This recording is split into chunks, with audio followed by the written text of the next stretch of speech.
The city of Fez, 9th century. Dust, ink, market cries. A young woman steps forward, not with a sword, but with an inheritance. Fatima al-Fihri, a merchant's daughter, thinking bigger than gold. While princes raise palaces, she raises a house for minds.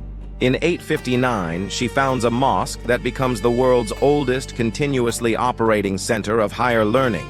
Centuries before Oxford or Harvard, its doors open and never close.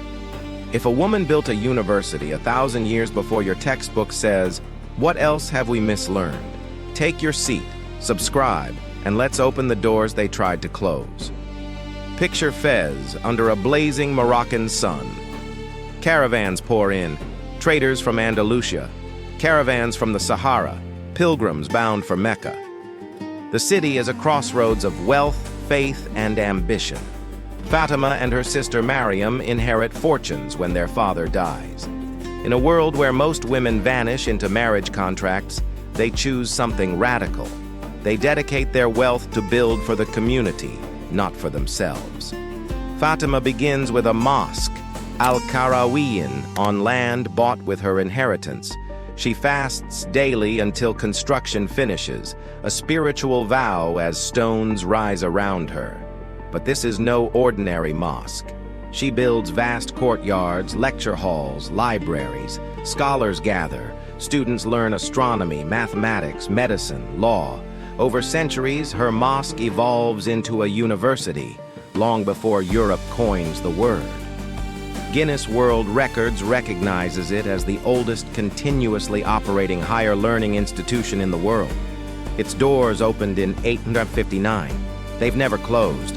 Oxford wouldn't exist for over 200 years. Harvard, a millennium later. And yet Fatima's name is absent from most textbooks. Male rulers wrote their names in stone. She wrote hers in living knowledge. The irony? Western scholars studied there, Arabs, Jews, Christians, before their own universities rose. Libraries at al-Qarawiyyin held manuscripts from Plato, Ptolemy, and Quranic science. A woman preserved the world's memory while men claimed to own its future. Fez thrived because she turned inheritance into education. She built what kings could not, and history nearly erased her from it. So who was Fatima al-Fihri, this woman who outbuilt kings? Born around 800 CE, she was the daughter of a wealthy merchant who moved his family to Fez. His trade in silk and goods gave the family prosperity, and gave Fatima an inheritance most women could never touch. When her father died, she and her sister Mariam inherited vast fortunes. Most heirs built mansions or hoarded treasure. Fatima chose a different path. She built for the future. Mariam sponsored the Andalusian quarter of Fez. Fatima poured her entire wealth into constructing a vast complex for learning. She personally oversaw the work, stone by stone, design by design. It wasn't simply a hall for gatherings, it was courtyards, lecture spaces, archives. She vowed not to indulge in luxury until the work was finished. By the time it opened in 859, it was already drawing teachers and students from across the region. They studied mathematics, astronomy, medicine, logic, languages. Manuscripts arrived from faraway lands, texts of Plato, Euclid, medical treatises, geographic works. Over centuries, her institution expanded into a network of study halls and libraries. Thinkers like Ibn Khaldun and Maimonides are tied to its tradition of scholarship. Even Europeans traveled south. Some carried mathematics and science back across the Mediterranean. Fatima's institution endured across dynasties, conquests, and centuries of upheaval. Long before Oxford or Bologna, her foundation was already considered old. In the 20th century, Morocco formally designated it as a university, acknowledged as the oldest continuously operating higher learning institution. Guinness World Records confirms it. A single woman's vision stretched knowledge across 1,000 years.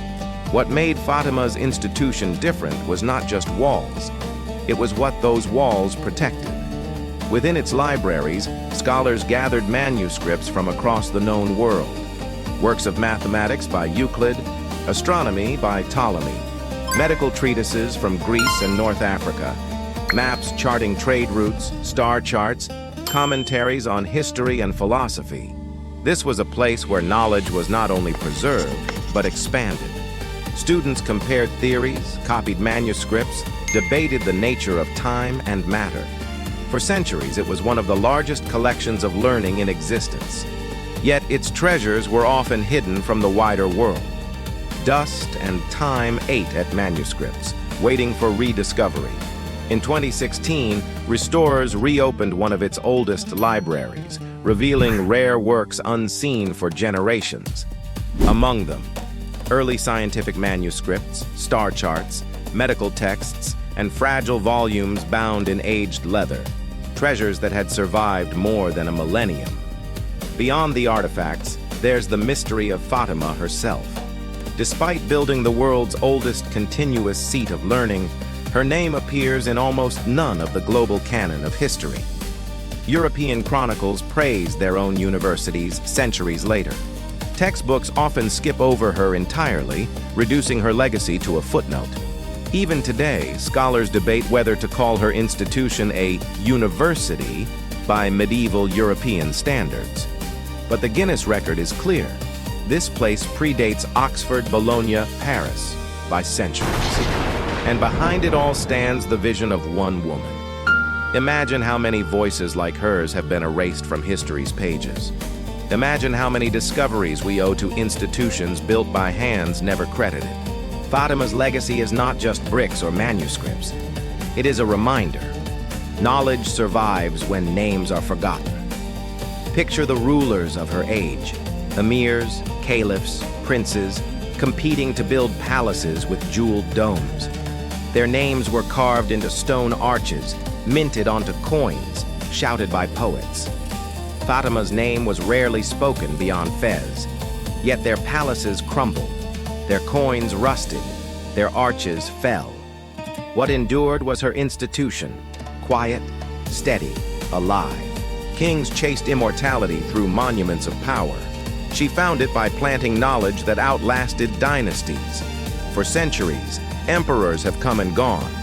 Fatima's foundation still teaches. Students sit today where they sat in the 9th century, still chasing the same stars. Meanwhile, most textbooks barely whisper her story. History carved space for men with crowns, but not for a woman with vision. And yet, she may have built more for the world than any of them. Think of it. A single woman's decision in 859 stretched across continents and centuries.